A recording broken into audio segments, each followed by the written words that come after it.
Just believe in yourself more. You've heard that 1,000 times. But here's the problem. When your inner critic is the loudest voice in the room, telling yourself to believe harder only adds another way to fail. The Buddha never said, try harder to feel worthy. He pointed somewhere else entirely. Not toward building yourself up, but toward stripping away what was never true in the first place. Today I'll show you what he meant. Because what remains, once the false layers fall away, is something no criticism can touch. The bamboo grove at dusk. The sky burns orange, and the only sound is the rustle of bamboo leaves in the wind. The disciples have settled in their own quiet corners, some with eyes closed, some lost in thought. Among them sits one man. He is sitting and yet not sitting. His body is still, but his mind is racing somewhere far away. As the sun drops lower, his face tightens, almost imperceptibly. There are nights like this, when a question that has been quietly growing inside you for months, for years, finally becomes too large to hold. This was one of those nights. He had not spoken of it to anyone, not to the teacher, not to the friend who walked beside him every morning on the same stone path. Some things, he had told himself, would resolve on their own, the way a knot loosens when you stop pulling at it. But the knot had only drawn tighter, and now it sat in the center of his chest, like a stone that had forgotten how to be anything else. The bamboo rustled. A single leaf detached and fell, tracing no particular path, landing nowhere he could see. He watched it anyway, and for just a moment, without meaning to, he forgot the stone. His name was Malunkyaputta. He was not a lazy student. He had practiced faithfully, listened carefully, walked alongside his fellow disciples for a long time. But one question, or rather a whole tangle of questions, had been pulling at him from the inside, and now it had grown too loud to ignore. He rose and walked toward the Buddha. His steps carried both determination and something that looked almost like desperation. "Teacher," he said, "there are things I need to know. If you cannot answer them, I may not be able to stay any longer." The Buddha looked at him, unhurried, without judgment, simply listening. Is the world eternal or not? Is the soul the same as the body, or separate? Does consciousness continue after death, or does it end? Does the Tathagata exist after death, or not? Why will you not answer these things? If you refuse, I will leave this life behind and return to the world. There was anger in his voice, and grief, all bound together. He had sought answers for so long. He had followed the teachings faithfully, and still the things that mattered most felt completely out of reach. That frustration had finally found its words. The Buddha was quiet for a moment. Then gently he asked, "Malunkyaputta, did I ever say to you, 'Come to me and I will answer these questions'?" He stopped short. "No." "Then you came of your own accord, practiced of your own accord, and now you hold me responsible?" The words were gentle. There was no edge to them, no accusation. They simply reflected the truth, as a still pool reflects the sky. Then the Buddha began to speak. Imagine a man who has been struck by a poisoned arrow. His companions rush to his side and try to remove it. But the man says, "Wait, before you pull it out, I need to know, what is the background of the man who shot me? What kind of bow was used? What wood was the shaft made from? Were the fletching feathers from an eagle or a heron? Tell me all of this first." The Buddha's voice was calm, and yet each word landed with quiet, unhurried weight. The man would die. While he searched for answers, the poison would do its work, and the man would be gone. Malunkyaputta listened without a word. "What I do not teach," the Buddha continued, "I leave untaught for a reason. What I do teach, I teach for a reason. And what is it that I teach? That there is suffering, that suffering has a cause, that there is a way to release it. That is all. Knowing whether the world is eternal will not end your suffering. Knowing whether the soul is separate from the body will not remove birth, aging, sickness, and death from your life. And so I do not teach those things. The suffering that is here right now, and the way out of it, that is what I speak of." The bamboo swayed again in the night wind. Malunkyaputta sat very still. It wasn't anger he felt, and it wasn't relief. It was something quieter, something large, something that held both the weight of all he had heard and the promise of something he could not yet fully see. Slowly loosening, His questions had not been wrong, but the arrow he needed to pull out had been somewhere else entirely, and for the first time he was beginning to see where. He had come wanting the universe explained. He left holding something smaller and far more useful, a direction. Not every door needs to be opened to find the way home. Sometimes the one thing that matters most is the one thing that was never locked. Malankya-Puta's struggle lives inside us too, just wearing different clothes.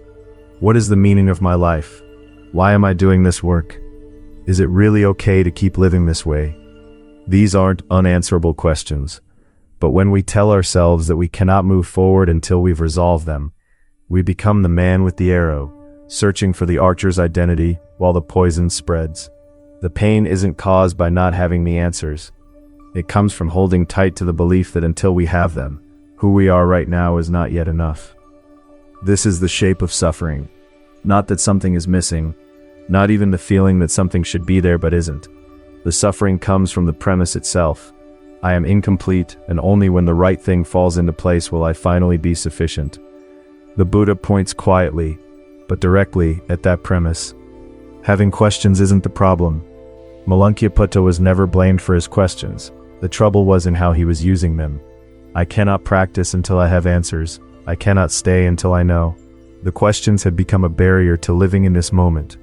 There is something profound in the Buddha's silence, in what he chose not to teach.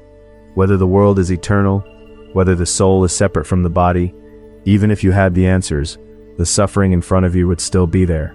So he didn't speak to those things. That wasn't coldness. It was care. Where is the arrow that needs to be pulled out right now? Looking only at that, the Buddha is saying, is where the path begins. Pause here for a moment. Many of us carry a question that sounds like this. Am I enough as I am right now? This question has the same structure as the poisoned arrow parable. We cannot begin until we feel ready. We cannot move until someone approves. We cannot take a step until we've proven something.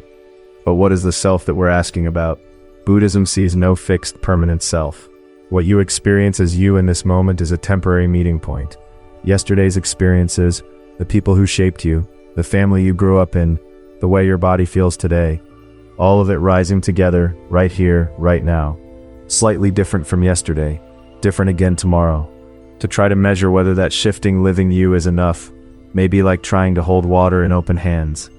The moment you reach for a measuring stick, the thing you're measuring has already changed. That's the nature of what we call the self. Perhaps the answer to "Am I enough?" doesn't come from outside. More precisely, something shifts when we set that question down for a moment, rather than trying to answer it. That, I think, is what the Buddha's words are pointing toward.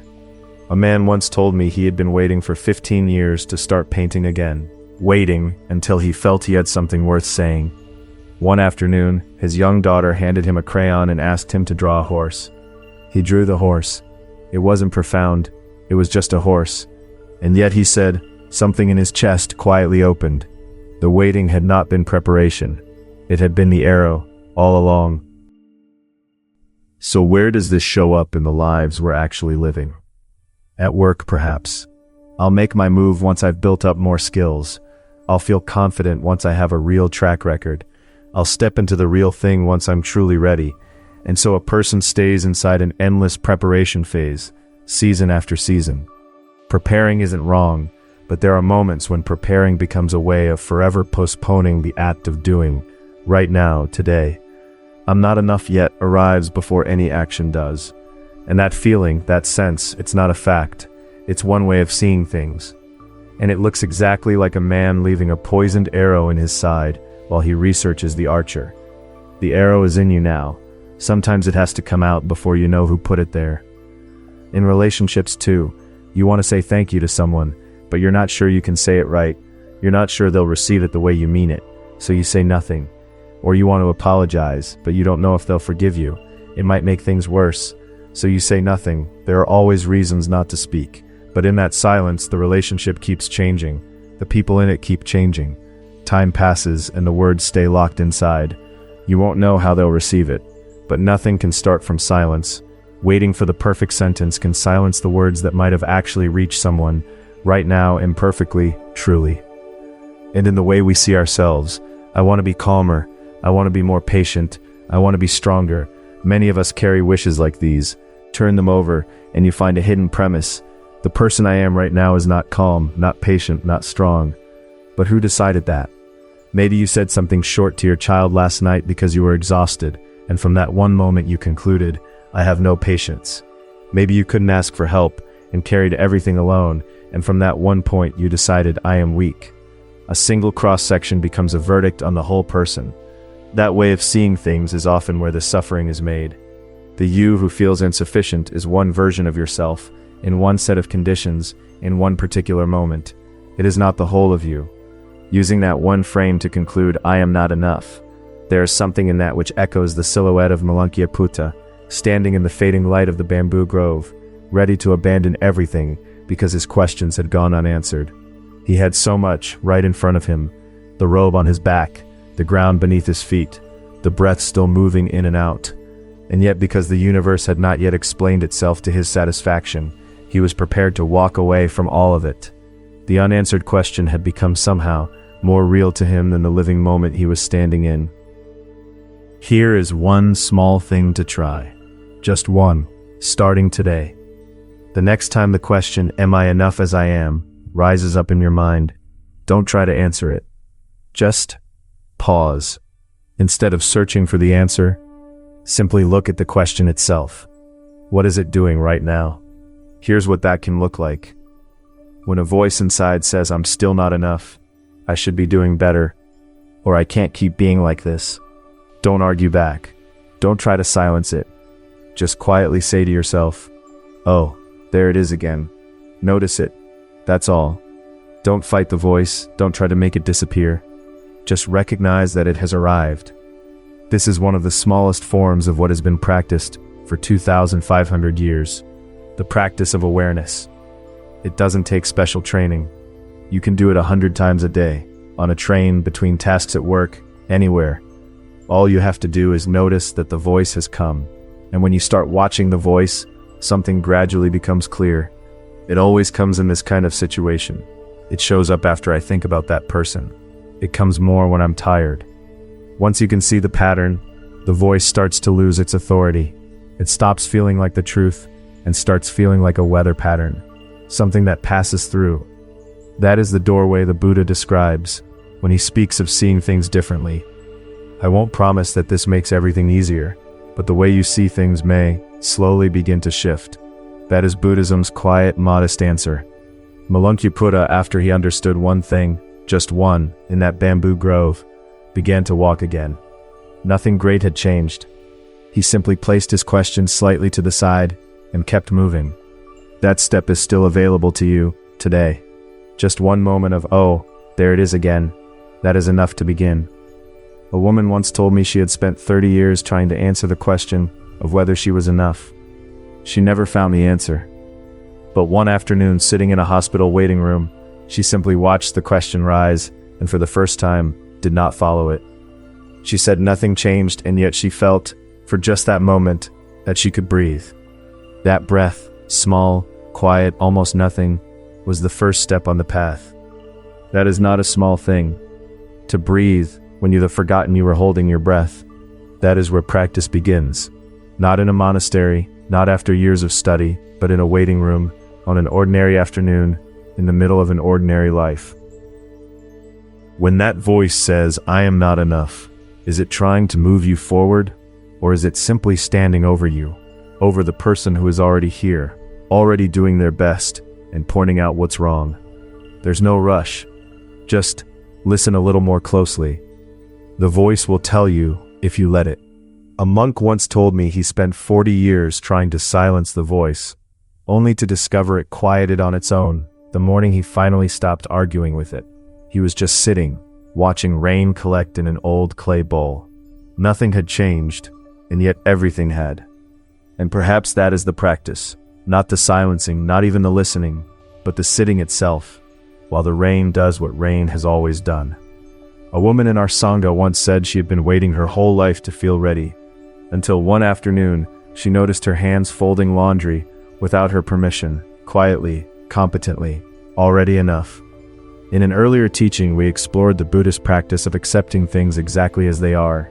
the quiet foundation beneath today's message. If that resonated with you, you'll find the link in the description below. The poisoned arrow parable is not telling us to stop asking questions. Questioning is one of the most human things there is. Why am I alive? What is this work for? Who am I really? To carry questions like these is perhaps a sign of a rich inner life. But the Buddha asks something quietly in return. Where is the arrow that is in you right now? What does this moment actually need? Is searching for answers becoming a way of postponing the act of living? The question of whether you are enough as you are can stay open indefinitely. You don't need someone's approval before you take the next step. You don't need a perfect answer before you begin to move. You are here today. That itself means something is already in motion. Malankya did not receive the answer he came for that night in the bamboo grove, but the next morning he walked on. Nothing had been resolved. He had simply set his question slightly to the side and walked. That same quiet step is waiting for you too. Perhaps it is less like abandoning the question and more like slipping it into your pocket, knowing it is there, but leaving your hands free. A woman once told me she had spent 3 years waiting to feel ready before calling her estranged sister. When she finally called, she still did not feel ready. Her hands were shaking, but the phone was already ringing. The readiness never came first. The action did, and the readiness, if it came at all, followed somewhere behind. Whose face came to mind while you were listening today? One story a day. In a week, your words will change. In a month, your eyes will change. In a year, the same world will look completely different.